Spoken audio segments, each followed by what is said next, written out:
Okay, it's showing me home right behind me. Perfect.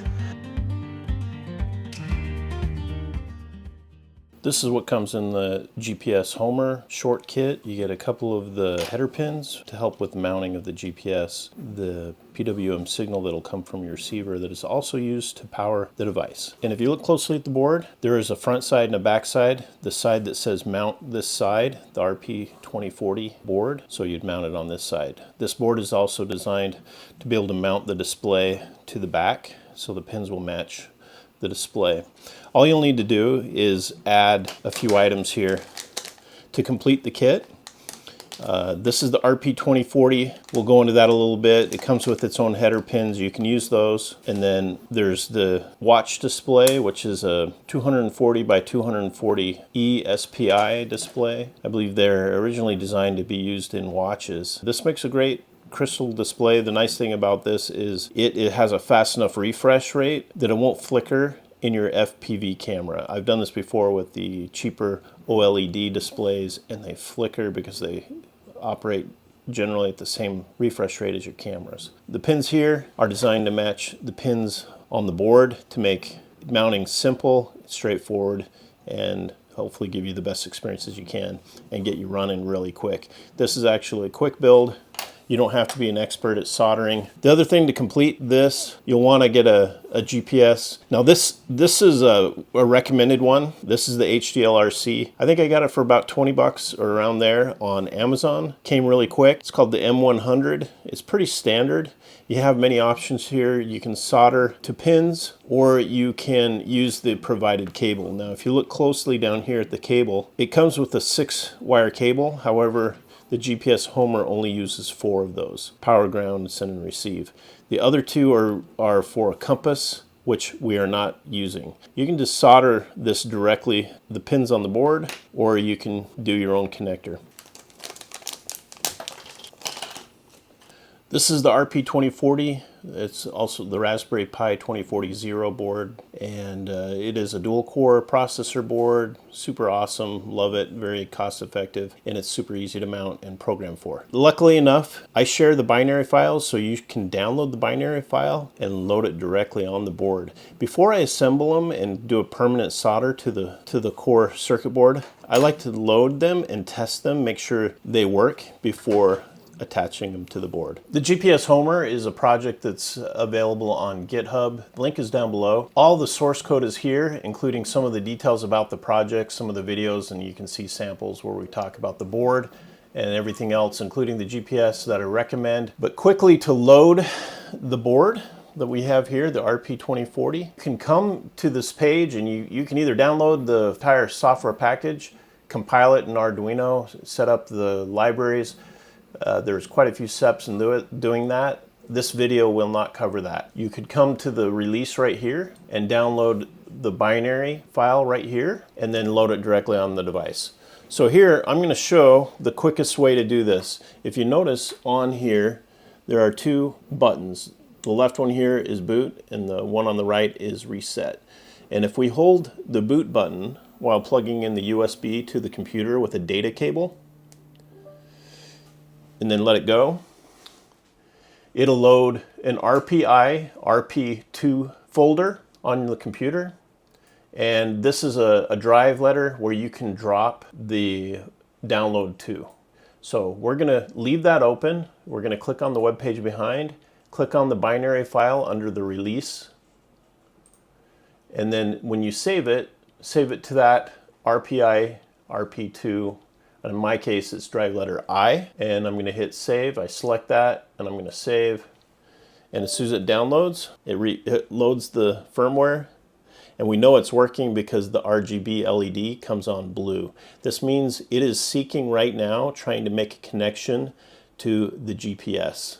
Take the GPSHomer board and make sure it says mount this side right underneath the RP2040. I like to use a little vise. This is 3D printed vise that I got. If you don't have one, I recommend getting one. It makes this kind of work really easy. You just tighten it down and it'll hold it there. It makes the soldering a lot easier. Take the yellow header pins that come with the RP2040, put the long side pins down in, leaving the shorter pins coming up through the top.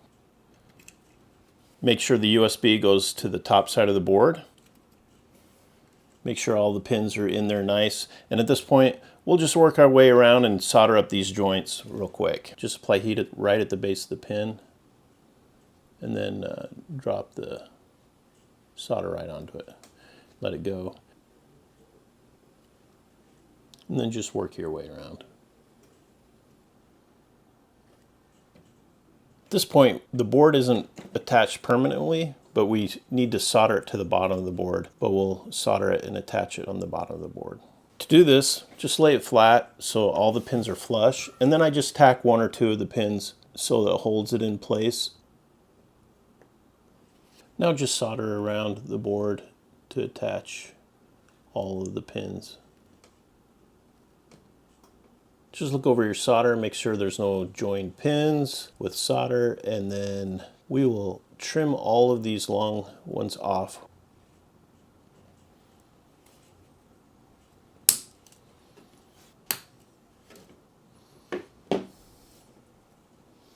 We will now attach the header pins for the GPS right here. And you'll want the long pins, if you choose to mount it this way, on the same side as the RP2040. So you can just test fit them, make sure everything looks good. That's how they're gonna go right there. The easiest way I've found to do this is just stick them into a breadboard, face down, long pins into the breadboard. Then you'll line up the board on top of it, pins coming through, just like that. And then we'll apply solder to one pin and make sure it's ready and flush, they're straight.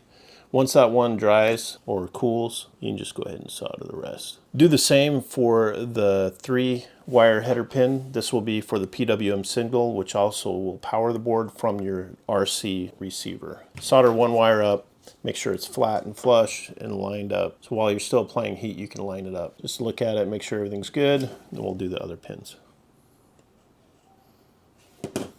You can see these are labeled on top and bottom. So the top is ground, 5 volt, and signal. That's your PWM from your receiver. This will be the channel that you'll use with your receiver. We're ready to attach the screen now. Some of the screens will come with these pre-soldered with the header pins. The ones I've bought and do not. The easiest way to do this is go ahead and put the header pins in the breadboard. Do it the same way. So we're gonna mount this like this. Make sure they're straight. Solder one like we did before.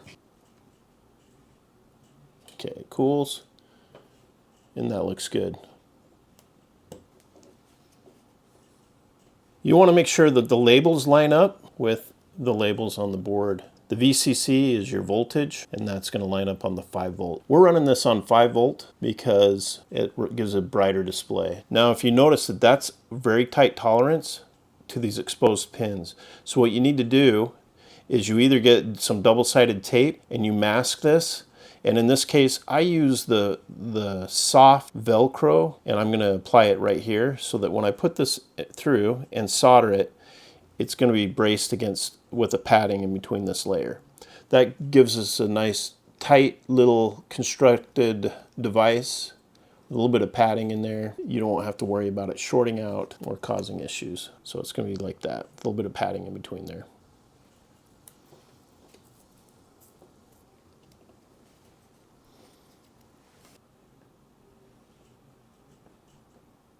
We've completed the soldering, and at this point we are ready to power it up and see it. You don't have to attach any other wires right now. We can power this over the USB and test booting it up. Just take your USB, plug it in, and you should see it boot up. And of course, there's no home, no other items yet. The light on the back is blue, which means it's searching for GPS, and it will turn green, a dark green, when it's found. It turns this yellowish amber if no GPS is found after a timeout period. I've created my own cable from the wire that's provided with the GPS that lines up with the pins that I have lined out on the board. You could either solder these directly to the board and make it permanent and just disconnect it from the GPS, or you can have it on pins. It makes it easier to swap between devices. And in this case, we're just going to plug this in. The GPS is running off of 3V3. So let's power it up again. We see the lights come on the GPS. Now, doing this inside may not be ideal. However, it's not impossible to get the GPS signal in a house or somewhere, but it may take a little bit of time depending on the GPS. I'll let the satellite warm up for a few minutes. And now you can see we got 12 satellites down here, and we have the white circle with an H that's underneath the arrow of the aircraft, and we have a little bit of drift, which is normal, especially when we're inside, but that's the distance from home right here. When you're in motion and the movement, it can calculate its heading, and this green arrow will point north, and then this is feet from home, these rings right here, and these values. You'll note now we got a solid green light. That means we have GPS lock, at least 6 satellites. Your speed will indicate right here as well, which is we're not moving. In the downloads and of the project, you'll find that there is an STL file that is designed to fit the board. And this is completely optional, but I find it's kind of nice, especially when you're mounting up on an airplane, that you have something to attach to and put it in. And it is a little tight, and that's okay, but it'll snap in and friction fit just like that. And now you have access to the pins, your buttons here, and you can see the LED. Simply just put some Velcro on the bottom here, or use this as a base and mount it into the dashboard, or however you want. On my ultralight, I just have it setting in front of the camera. I have it now powered from the receiver, just like it would be on the aircraft. The GPS is plugged in, just right over here. Picking up a few satellites, we do have the home arrow. What I do want to show here is that this is plugged in and powered from the receiver, listening to a channel on the receiver. In this case, it's channel 7, and it's onto this switch of the radio. So you can see that when I flip the switch, camera change mode, it goes to low, which then brings up the summary display. And this will show the summary of the flight, and landing mode on. And if you do it quickly, Camera change mode. it resets home, and you can see the 0 went to 0. So that's the end part of this, and I hope you enjoy it. And if you find this interesting or have questions, please post them up. Just as always, just get out there and fly. Thanks for watching.